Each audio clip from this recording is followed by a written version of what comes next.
Hello everyone, Reginald Scott here. Welcome to the video. Great to see you all again, and I hope you're all doing really well today.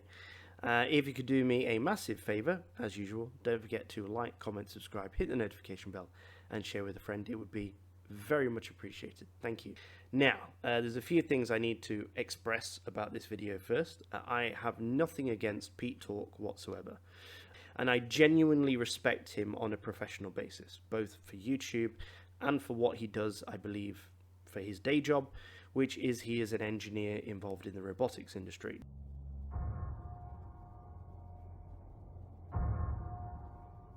Now, I have a personal attachment to the robotics industry as well, because I used to work in a company that did robotics engineering for 5 years. We've had a very short conversation one time about gearboxes, because I believe it's his job to design or make robotic gearboxes. So things like wave generators and planetary gearboxes. And I will say that if you are an engineer who is designing or making planetary gearboxes, your talent and your skills for engineering must be out of this world. And that's a planetary gearbox joke. Nothing against the guy, so please don't give him any hate. We're not here today to make a mockery of anybody. We're not here today to own anybody. We're not here today to do anything of that sort. Now, the reason why we are discussing this video is because people keep sending it to me.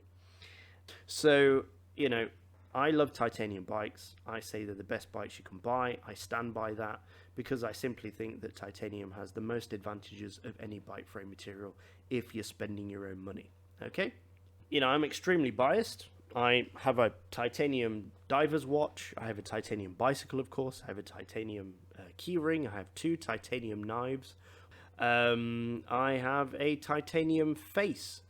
Much of my skull, my palate, my part of my spine, my jaw is riveted together with titanium plates. So, you know, I like the stuff. It's really rather good. I didn't do that willingly, necessarily, although I was very happy when the doctor came to me and said they were going to stick titanium in my face to repair the damage that I did on a particularly bad day's riding in 2017. I was pretty pleased about it. Certainly more pleased than I would have been if the doctor had told me he was going to stick carbon fibre in my head. Pete Talk himself admits that he made some mistakes when he made this video. Finally, you can hear my opinion on it, and you can all stop asking me about it. That's basically it. So, like I say, no war, no hatred, no issue with Pete Talk whatsoever. Can we all just get along? So hi everyone, and welcome back to the channel. Now, I've been riding this bike a little bit recently, not to change my mind about titanium, but more just to confirm what I'd suspected about it. And I want to make this video basically just to tell you some proper truths about titanium as a material. Right, so first things first, he had some preconceived notions about what titanium bikes feel like, just like I could have some preconceived notions about what carbon bikes feel like when you're riding them. I would say that it would be unfair to judge an entire group of bicycles made of a particular material based on one specific brand, one specific model, one specific frame size, one specific brake type. That's quite a lot of specifics, and one particular group set layout as well, and component layout. So different saddle, different seat post. And is it as good as it's hyped up to be by the cycling media? The short answer is no. Is it buttery smooth, majestic ride quality, low vibration, magic carpet ride? No. Why not? Right, okay, so here's the thing. I don't disagree with his intention behind the video, I think he had a good intention behind the video, but he totally messes it up in the introduction. Because what it sounds like, and most people don't watch videos all the way through, they just watch the first few minutes or even few seconds. What it sounds like is he hates titanium, it's a terrible material, and everybody's lying about it. Oh, man. Don't hit me with them negative waves so early in the morning. None of that is true, and I'm sure he would admit today that none of that is true. He's lost focus on what he actually wants to talk about. And I don't think he hates titanium. because he owns a titanium mountain bike. I believe that's his, And he also, I believe, has a titanium handlebar on his carbon bike. So I don't think he thinks titanium is a terrible material because he went and spent his own money on it, unless somebody gave him that bike, of course. So I don't think that's the case. But if you just walked away from this video after the first few minutes, you would think he absolutely hates titanium. Now, about the cycling media. You can't go on anything the cycling media does, right? Because the cycling media are always lying. It was just fake news by NBC, which gives a lot of fake news. The reason why the cycling media are always lying is because they have to, for their bottom line, right? In order to make money, they get given bikes for free or they get paid to review those bikes. And if they were to say lots of nasty things about those bikes, the companies that provided those bikes would just simply stop sending the bikes. But what's extraordinary to me is he makes this dramatic statement that titanium bikes are not nice to ride. They don't have a buttery smooth ride quality. You know, they don't have that magic carpet ride. They don't have that low vibration feel to them. Which is false. They do. So, again, this is a mistake of his video. He doesn't actually mean that titanium doesn't have a beautiful buttery smooth ride quality when it's built into a bicycle. What he actually means is that the material itself does not automatically mean that the bike will be buttery smooth. Does that make sense? So if you took titanium, like these are titanium tubes, for example, if you made these solid rods, like no air gap in the middle, and you made a bike out of solid titanium rods that were like this diameter or something ridiculous like that, you would end up with a bike that was unbelievably harsh and horrible to ride. It would be abysmal. So what he means to say is, it's not solely based on the material. It's based on other factors. But what he does is say titanium isn't comfortable, which is false. It is comfortable. Loads of people in my comments section who ride titanium bikes all say the same thing. I ride my Thai bike because it's the most comfortable bike I have. Or I've had all these high-end carbon bikes and nowadays I ride my Thai bike because it just feels better to ride. Everybody says that. Same with steel. Steel advocates say the same thing. There must be something to it. It can't just be a lie. The stiffness and the inverse of stiffness, so the compliance, the flex, the comfort, which is basically just comes from stiffness, is governed, as with all bike frames, by two things: Young's modulus and second moment of area. Now, if you haven't seen my videos on Young's modulus and second moment of area, I've got one on each. Young's modulus is an inherent material stiffness property, and second moment of area comes from the shape geometry of the tube, so the diameter and the wall thickness. And those are the only two things which govern stiffness, compliance, comfort, flex, whatever you want to call it. There's nothing else magical going on with any bike frames. Right, okay, so I'm irritated by a couple of things here. So, yeah, he's absolutely right to some extent, right? He's not 100% right. There is actually more to it than just that. But he is right in the majority of stiffness of the bike, or lack of stiffness, you could say. So flexibility in the frame, the other side of it, is governed by two factors: the inherent stiffness of the material and the shape that you make the tube into, and the wall thickness, but we'll just call it shape. So wall thickness and shape and the inherent material. So for example, if you tried to make that bike there, that giant TCR, out of cheese, it wouldn't work because the material itself is not inherently stiff enough to manufacture a bicycle frame out of. Even if you used like Parmesan, which is pretty tough cheese, hard cheese, it wouldn't work. It would just crumble and fall apart, no matter how thick you made the tubes. So actually, material does really matter. But basically, with all other bike frame materials, not cheese, yeah, the way you shape the material lends itself to either being stiff or compliant or fragile or strong, so on and so forth, okay? There's nothing else magical going on with any bike frames.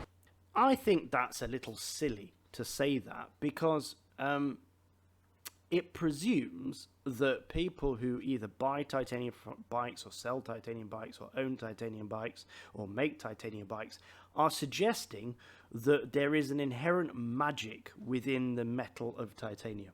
But I don't think the material of titanium is magic. Nobody does. nobody actually thinks it's magic. Like, nobody thinks that titanium was forged from the fires of Gondor. It's so light. Yes, yeah. Made by the elves, you know. As light as a feather. And as hard as dragon scales. Or was polished by the students at Hogwarts. It's just a metal, yeah. It has some very special material properties. It's a special material in my opinion, but it's not magic, okay? The point of it is that when people describe titanium as having a magical ride quality, they're doing that because when you start to talk to the majority of people, like 99.99% of people, about second moment of area or Young's modulus, that goes whoosh, straight over people's heads.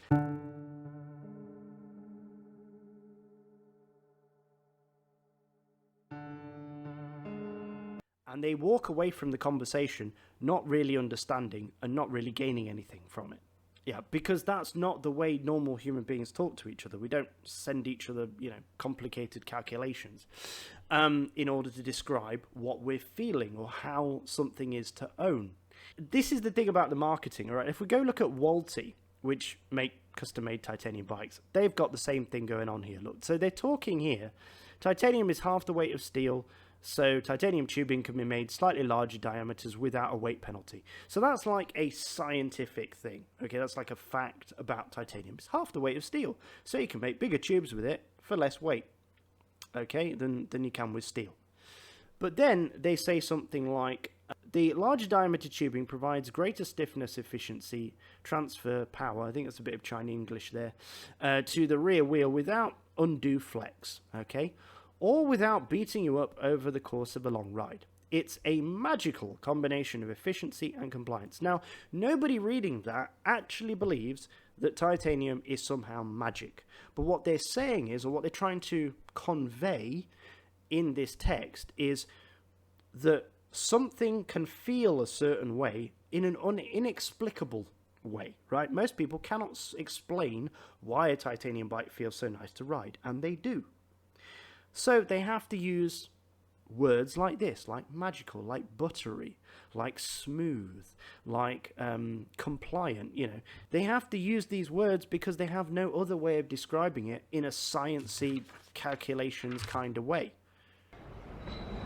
People often say that titanium is buttery smooth, blah blah blah, flattens out the bumps. It does. Well, I can tell you, it's just probably flex. What I'm about to say. Yeah, that's exactly right. It's flex. It's flex in the frame, or a large proportion of it. There's some vibration dampening going on, but the majority of it is flexibility. Okay, if you pick the material with a good, the right Young's modulus, not cheese, for example, and you pick a material and then you shape it into a tube which is designed to flex or deform in some way to increase or decrease stiffness.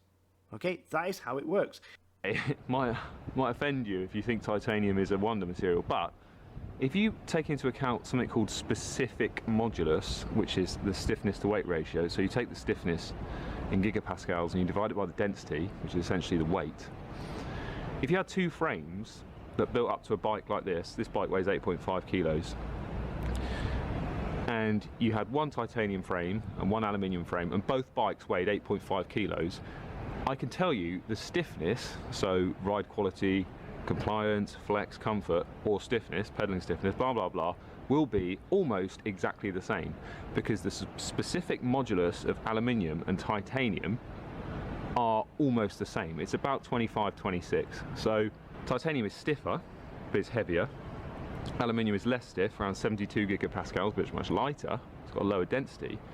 But those two figures divided by each other give you the same figure, about 25-26 for aluminium and titanium. So if you have two frames that weigh the same, they are going to be the same stiffness, whether it's aluminium or titanium, more or less. A titanium tube. So his premise there is, if you build two bikes of equal weight, so they're both 8.5 kilos, out of titanium or aluminium, they will feel exactly the same for stiffness. Got a question for you. What's heavier, a kilogram of steel or a kilogram of feathers? That's right, it's a kilogram of steel, because steel is heavier than feathers. What do you mean? They're both a kilogram. When he does his calculations, he says that they're almost the same. He does the calculation later in the video. And actually, there is a difference between the two materials. It's slight, but there is a difference. And here's the thing. If you scale up that difference into something the size of a bicycle frame, that difference becomes more noticeable. Here's another thing about that. What titanium is he comparing with what aluminium? For example, this titanium tube, 3 parts aluminium, 2.5 parts vanadium. This titanium tube is what they call 6-4 titanium. This is 6 parts aluminium with 4 parts vanadium. So it has a different mixture of metals into this alloy. All right, and all metals are the same like this. Steel is like this, aluminium is like this. They mix different things into the tubes to get different material properties out of the tubes. So when he does his comparison, what is he comparing it with? Okay folks, so after I'd actually finished the video, I decided to go back and check the results. And what I was looking for was the specific modulus of metals which are actually used in the production of bike frames. So let me explain my results to you. So at the top of the screen you see the 2 most common types of aluminium used in the production of bicycles. That's the 6061 aluminium and the 7005 aluminium. Okay, and if you look at the 7005 aluminium at 72 divided by 2.78, which gives us a result of 25.8, it matches quite closely with the figures Pete Tork gave us for aluminium. So he did not use the next decimal place of density when he did his division, but you know, the results came out quite close, but his are slightly higher. Okay, so that's fine. But if you look at the titanium, and I've given you 3 results for the titanium, for the 3-2.5, if you look at the Young's modulus online, it says it can be anywhere from 105 to 120, but the density remains the same. 4.48 is the figure that I keep getting. Now, I don't think that the 120 is actually used in the production of bike frames, and my logic for that is that the 6-4 titanium is the stiffest type of titanium that you can get a bike made out of at the moment in titanium, and that has a Young's modulus of 110. So I don't think anything higher than 110 is actually used in bike frames. So I think Pete Tork's number of 115 is too high. Okay, I think he's given us a general number between the 105 and the 120, but it's slightly too high. And he's also divided it against the density, which is a bit too low, and so he's come out with 27.38. Okay, whereas the real titanium that's actually used in bike frames comes out with a much lower specific modulus, as you can see, and the specific modulus of that titanium is lower than that of aluminium. So that tells me, correct me if I'm wrong, that the aluminium is harsher, that's actually used in bike frames, is harsher and less forgiving than the titanium that's actually used in bike frames. Just some interesting results there. If I've gotten anything wrong, please do double check it and let me know in the comments below. Thank you. Here's a perfect example actually. Things on the atomic level can also help explain why differences in Young's modulus for alloyed metals tend to be small. Let's take the example of carbon steel. Mild steel and high carbon steel have quite different mechanical properties. Their yield strengths, for example, are very different, and yet they have very similar Young's modulus values, which at first glance might seem surprising. Right, so this is a perfect example. This is talking about different kinds of steel, mild steel and high carbon steel. Very important if you're building a bridge, for example, but different types of the same material can have very different properties. What 2 aluminiums and titaniums are you comparing with each other? If you had 2 bikes built up to 8.5 kilos, one made of titanium and one made of aluminium, they will be identical. Okay, in ride feel, that's not true. In order to get the aluminium bike, because aluminium is less dense, so it's less heavy, in order to get the aluminium bike up to the weight of the 8.5 kilo bike frame, or the 8.5 kilo bike made of titanium, he's saying the tube shapes need to be the same, so the exterior of the tube would look the same, and the outside diameter of the tube would look the same, but that would mean the interior would have to be reduced. Okay, so with the aluminium bike, you'd have to have a much thicker tube in order to get the weight up to the titanium weight. Okay, if you increase the wall thickness of the aluminium tube, you increase its rigidity. So what you would end up with is a aluminium bike that still felt much harsher to ride than the Thai bike, because if you talk about like vibration, for example, as vibration is going down the tubes, even though you can get an aluminium tube and a titanium tube to resonate at similar frequencies, if you have to overbuild the aluminium tube in order to get its weight up, it's going to resonate at a totally different frequency. That's the point.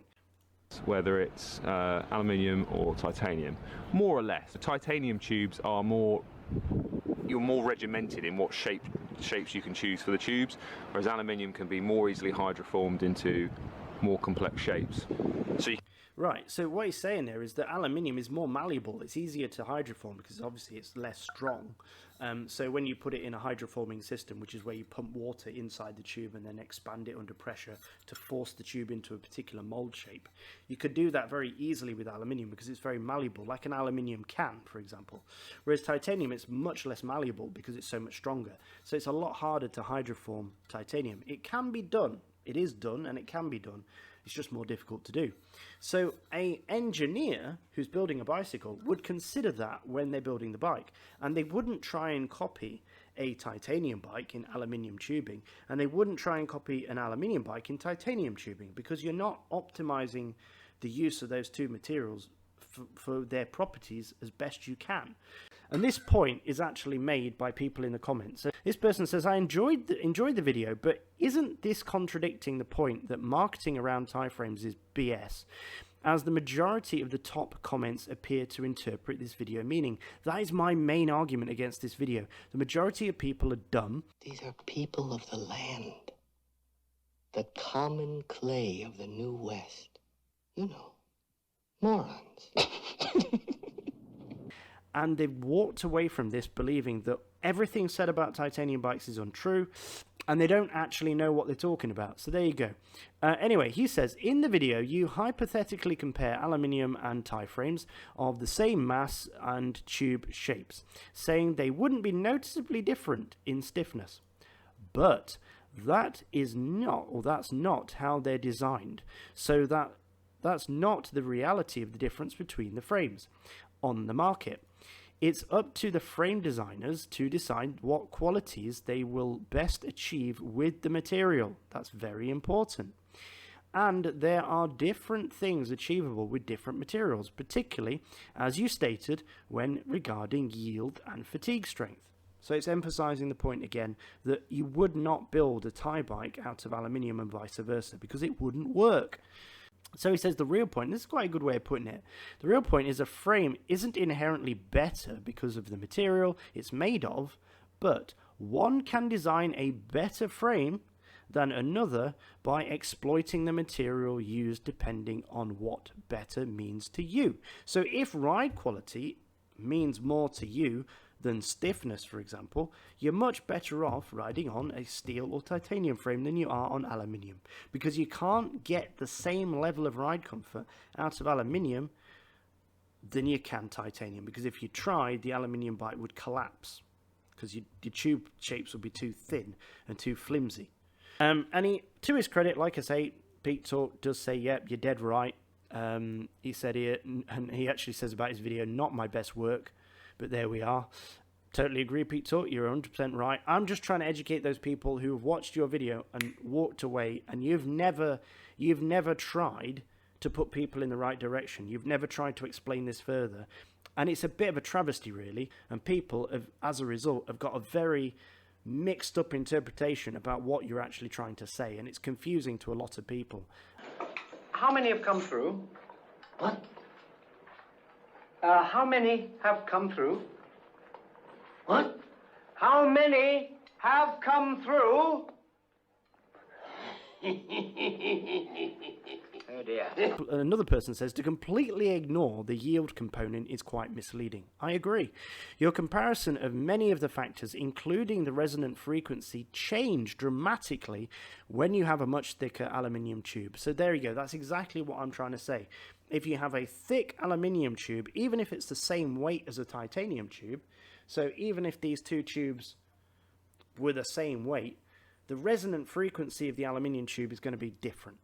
Okay, and Pete Tork, he tries to make his point further later on in the video. There is no inherent molecular damping, really, in metallic structures. He, in his own video, he has to contradict himself. But he's like, okay, nerds, there is some, but it's about 0.2%. Here's the thing. Again, like I was saying earlier, even if you've got a very small difference between materials, you have to take that into account when you're constructing those materials into something. So even if your vibration dampening is only 0.2%, when you scale it up into something the size of a bicycle frame, well, 0.2% extrapolated out into this entire frame might actually make a difference. You might feel that while you're riding. Same stiffness, the same mass, you'll get the same note. I mean, that's why you can tune a nylon guitar string and a steel guitar string to the same note in the same octave. You just adjust the stiffness of one relative to the other and the masses will be different, but you can tune. Right, here's an interesting example he tries to give where he says, look, guitar strings, you can tune a nylon guitar string to the same frequency or the same note or octave as a steel string. So what's the problem? You ask the musician whether that's true or not. Let's go have a look at that. And yeah, you could argue that it's, oh, you know, there's not really any real difference. And, you know, a mathematician-y kind of guy could argue, well, you know, on paper they're the same. But actually they're not. Even though it's the same note, it's not the same. And to extrapolate that into the bicycle world, when you ride a steel bike, it feels better than riding some other frame materials of bike, right? And it's not something you can easily describe, but you feel it. Just like you hear the sound difference between nylon and steel strings.